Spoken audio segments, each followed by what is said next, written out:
This is Healthcare Now Radio's Talking the Walk. Come along with us as host Tom Testa and his guests discuss the strides being made toward actionable changes in the industry. It's a fast-paced 30 minutes, so keep up. And now, here's Tom Testa. Hello, everyone, and welcome to Talking the Walk on Healthcare Now Radio, where we explore the people, ideas, and innovations shaping the future of healthcare. I'm your host, Tom Testa, and today I'm joined by Stephanie Short-Romanello. She's the head of marketing and communications at ClaimMD, a leading EDI clearinghouse. Stephanie, welcome to Talking the Walk. Thank you so much, Tom. I'm so excited to be here. I'm really looking forward to our talk today. So glad to have you here. I think we're going to have a really good discussion, and one we're going to, I think, educate our audience on what exactly Claim does and what an EDI clearinghouse is. In fact, let's jump into that, Stephanie. If you can give our listeners a little bit about your background, I want to hear a little bit about you, introduce yourself to our audience, and then also, for anyone who doesn't know ClaimMD, can you explain what you do and the role a clearinghouse plays in healthcare? Absolutely. So I have been in healthcare for about 13 years now, and all different facets of it. I've gotten to be on the provider side. I've gotten to be in the tech side of things. I've gotten to be on the payer side, and now I get to be the clearinghouse side, which is a whole different space. Every space in healthcare feels like its own animal. You have to learn individually. So what is a clearinghouse is something that I had to learn when I onboarded with ClaimMD. Different space compared to everything I had experienced. A clearinghouse, we like to joke as far as explaining it very simply. We're kind of a fancy delivery service is what we like to say. Essentially, we are the delivery service between the providers that are the ones that are creating the claims and the payers, the ones that are accepting the claims.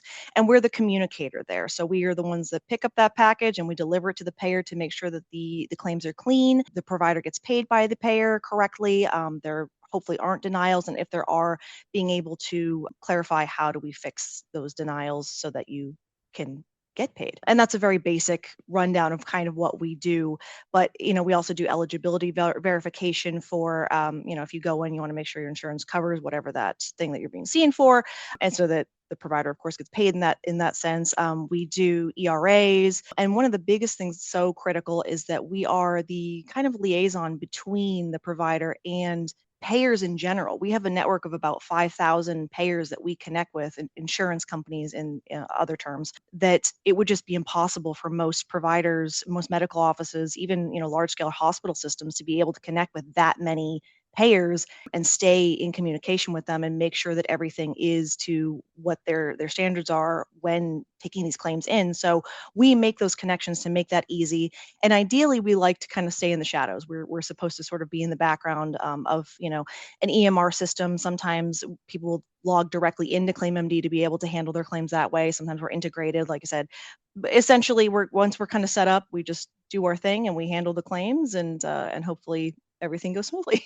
The stakeholders you influence, obviously the provider side, they're the ones that are using ClaimMD directly, but you're also, like you said, payers, you have a big influence on the payer side as well. Is that correct?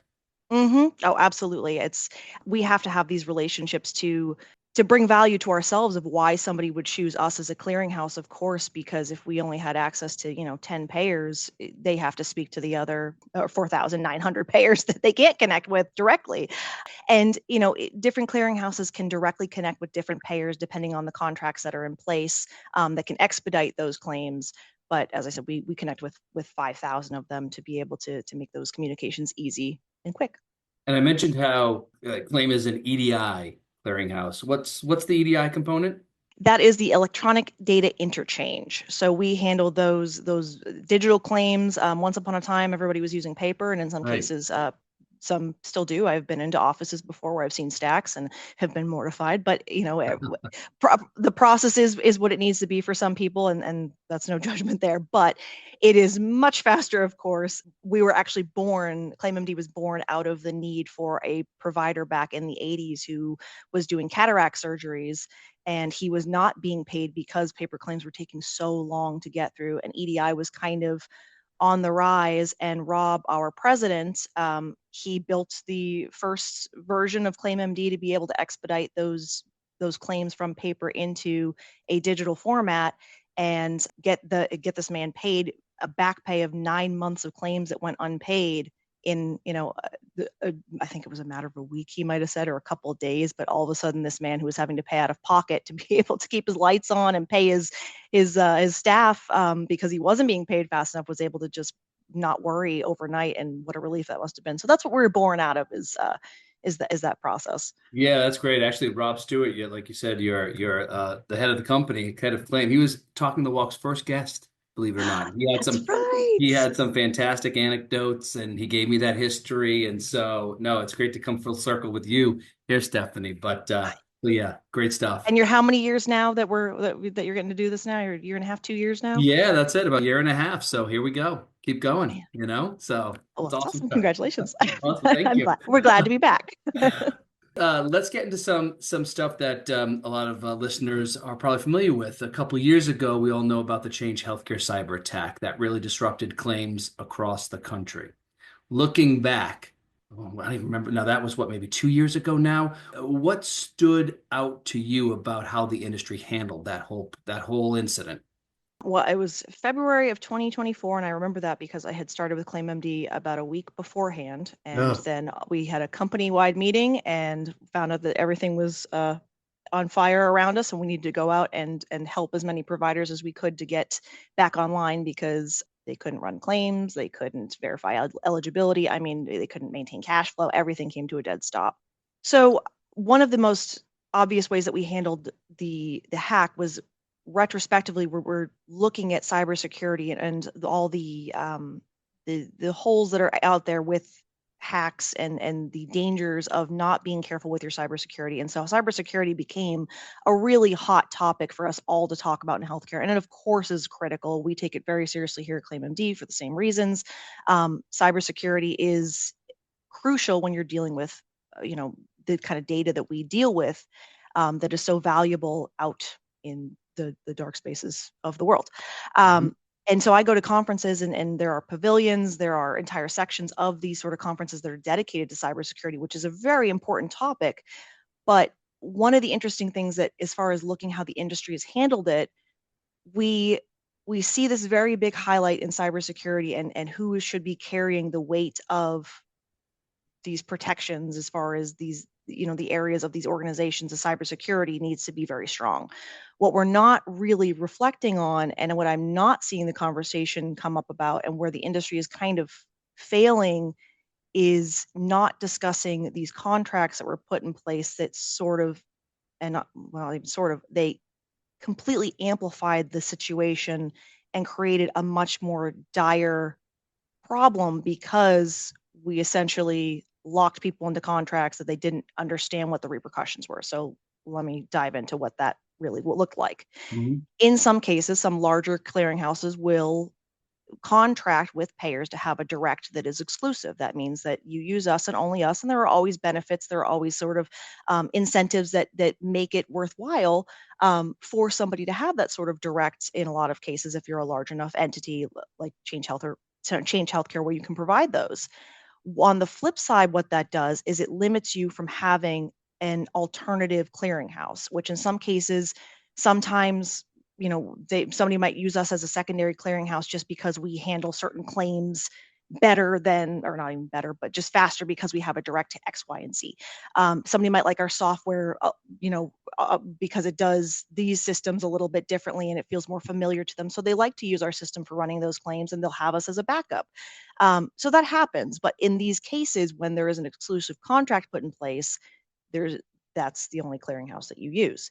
In the case of Change Healthcare, they had these exclusive contracts put in place, and then when everything collapsed, the systems go down, everything comes to a dead stop, there was no other way for providers to run claims. There was no communication there was no way to reach those payers and have these communications anymore. That was completely cut off. And we always kind of like to use the example of, I live in Florida, where we have, little keys and islands. And of course we have our wonderful hurricanes. We have those seasons coming up, actually. And, if you had one bridge on and off of one of our islands, and there was no way to reach, as far as, there's no docks, there's no ports, there's no landing strip, there's no place that you can land a helicopter, there's just this one bridge. And if that bridge goes down, there's no reaching the people that are desperate on the other side. There's no getting them help, and there's no communication back and forth. And we did see that happen here in real time with one of the storms that we had. And I saw it happen in this virtual space of, oh my gosh, the bridge went down and there's no reaching some of these people. And in ClaimMD, when our response was immediately go out and get as many providers as you can and tell them like they can onboard with us, they can start running claims, but there were some that we simply couldn't help because we couldn't reach those payers that had these exclusive contracts. We couldn't get that cash flow going for X, Y, and Z. So they were able to start flowing some cash in the case of the providers that could onboard with us, but in other cases, there was nothing we can do. So as far as the shorter answer of my very long-winded one that I just provided, looking back on how the industry handled it, we were kind of reactive as far as cybersecurity. That's the answer. We got to lock down on cybersecurity, and then we kind of moved along and sort of forgot about things. And we're seeing these sort of same contracts come back around, and these sort of exclusive situations coming back around, and it's kind of a setup for the same situation to happen. So it's kind of like retrospectively, we didn't learn as much as we needed to. We didn't really take away and dive into why did this hurt who it hurt so badly and for so long. No, I'm wondering too. So, and you're right. And that was one of the bigger attacks that instantly impacted the consumer, the healthcare consumer right away, from not being able to get services, not being able to get prescriptions. There's a lot of so many things that impacted the healthcare consumer. But I want to ask you this too. You know, you talked about what the industry, how they may have handled it, what they may or may not have actually learned from. But when that disruption did happen, what do you think providers realized about their own billing infrastructure? Aside from those maybe exclusive contracts, was there something regarding their own billing infrastructure that they maybe hadn't thought about before and said, wow, after this attack, we got to do something about this? You know, and honestly, I'm not sure how many providers have even gotten to see the insights of these contracts and where that pain was coming from. And so that alone, as far as having this discussion about these are the dangers here that are kind of lurking in the shadows until they're not. And, you know, providers are kind of at the mercy of these contracts that are happening without maybe even their knowledge.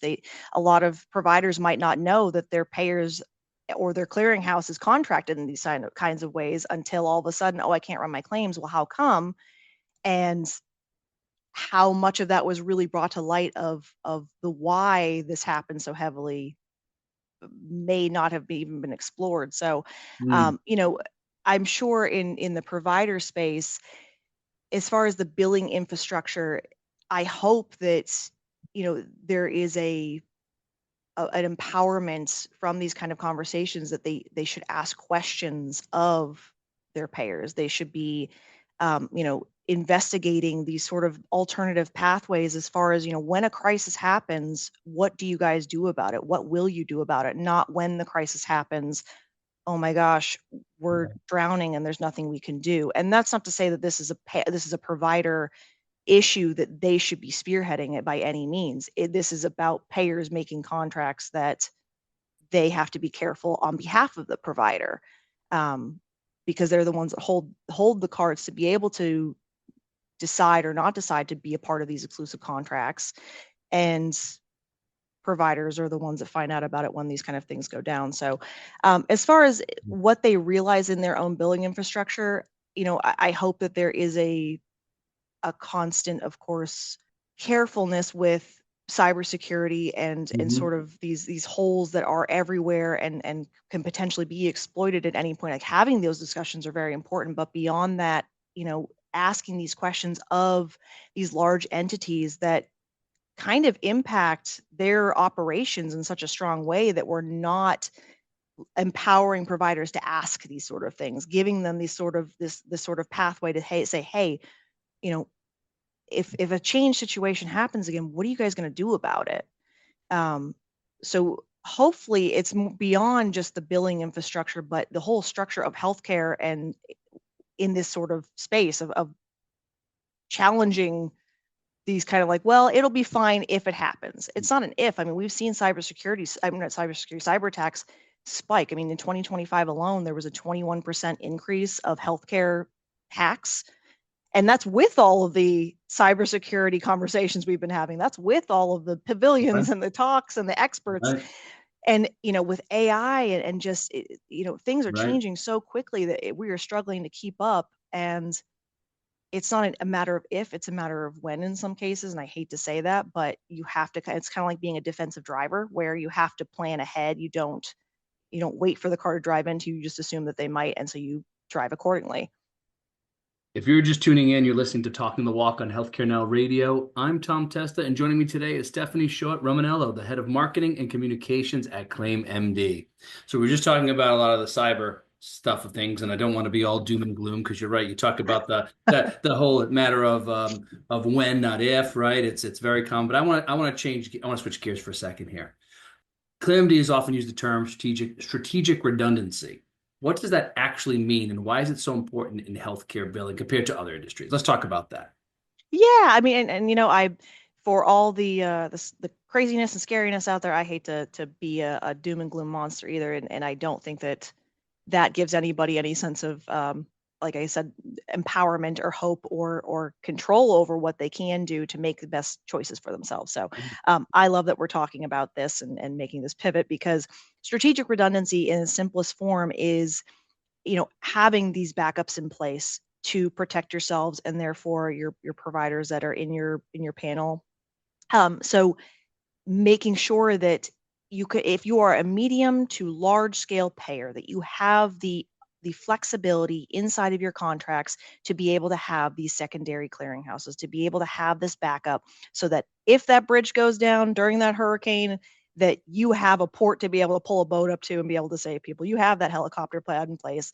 And, I also, beyond even a crisis like this, allowing these sort of exclusive contracts, and if we keep going back to this bridge analogy, Mhm. if we kind of hand over all of this decision making to these large contracts that are in place, you're kind of handing over a lot of the power that, to make decisions to a couple of entities that, in the example, they can raise the toll on the bridge, and they can suddenly go from 50 cents to $5 if they want to, and that dictates what the space is going to look like by not giving the power of choice. And so strategic redundancy in its simplest form is the power of choice, the power of a backup, and using it. Don't wait until things are looking sketchy. Don't wait until now it's from 21% of cyber hacks in the healthcare space till it's 50%. Mhm. Start doing that now. Make those investigations with especially your large payers of like, hey, how many backups do you have? Do you have an extra clearinghouse? What happens if this kind of thing happens again? What do you do? What do you have in place? And if the promise is simply, oh, don't worry about it, we'll be able to get back up in line for in a couple of days, that's a really nice promise, but that's all hypothetical. And I'm sure there were a lot of hypothetical conversations before Right. change hack happened. And it's not to put any kind of shame or fault on anybody. People, they do the best with what they can, and they make the choices that they hopefully had the right mindset, and they thought that they had all their T's crossed and their I's dotted. And these kind of situations sometimes reveal the cracks that we couldn't see in the dark.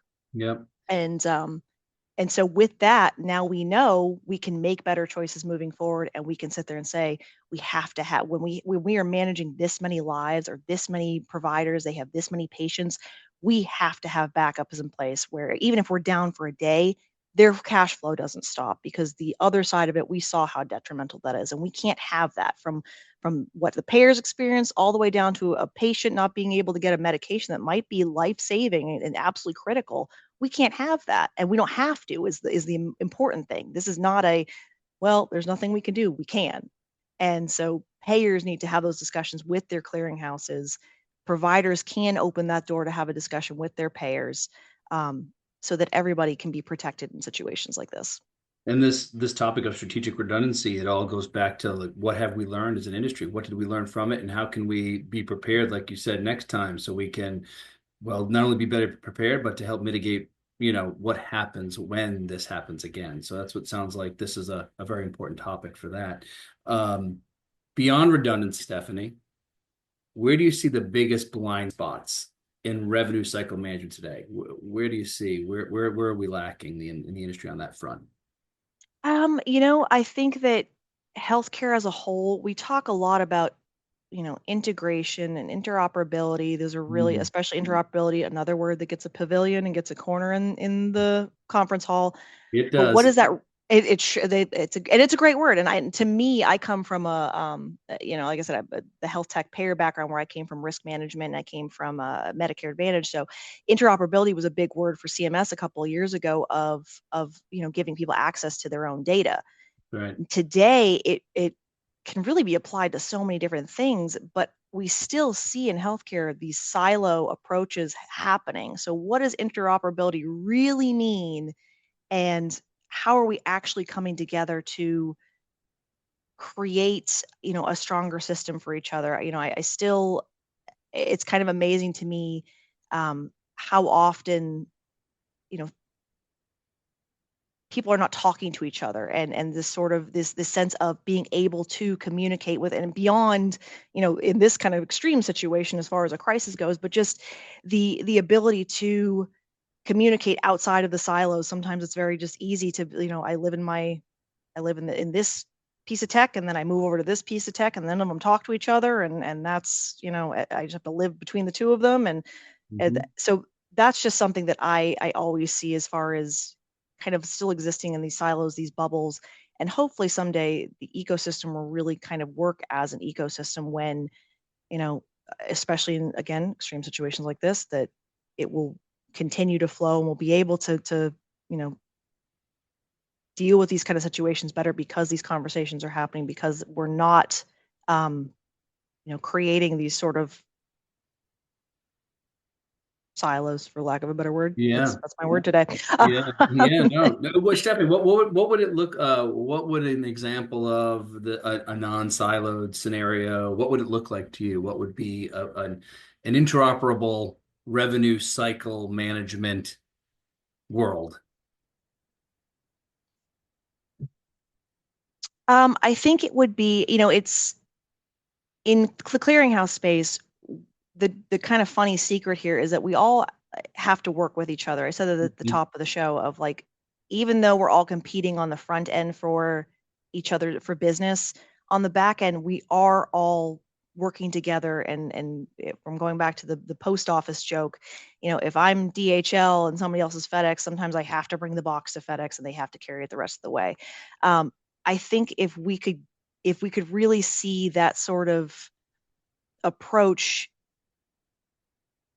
happen, as far as, in these sort of contracts where we're not purposely putting people in silos because these contracts are in place, or because we're so focused. Of course we all need to make money, of course we all need to, keep our businesses flowing, but at the end of the day, this all comes back around to taking care of the providers and then the patients that they serve, and these sort of siloed approaches, that doesn't help. Cutting each other off from access to a secondary clearinghouse, cutting each other off from, um, you know, providers that, you see it in rural areas where providers aren't able to access. They're in deserts of spaces, where tech deserts, or they're Right. in deserts of being able to even just communicate with the payers that they need to, or get the services that they need to. Um, you know, Finding ways to bring that together where ultimately the patients are getting the best care that they can, and providers are being supported in environments that they need it. Um, Kind of a not a hard, tangible view of what I would say, what I hope a non-siloed world looks like. We can't have every piece of technology talking to each other. We can't all connect, perfectly and seamlessly. It's just not possible. But, making choices where it's a little bit easier for each other to do that, and not working so hard against each other on the back end that, we potentially endanger the people we're supposed to be serving.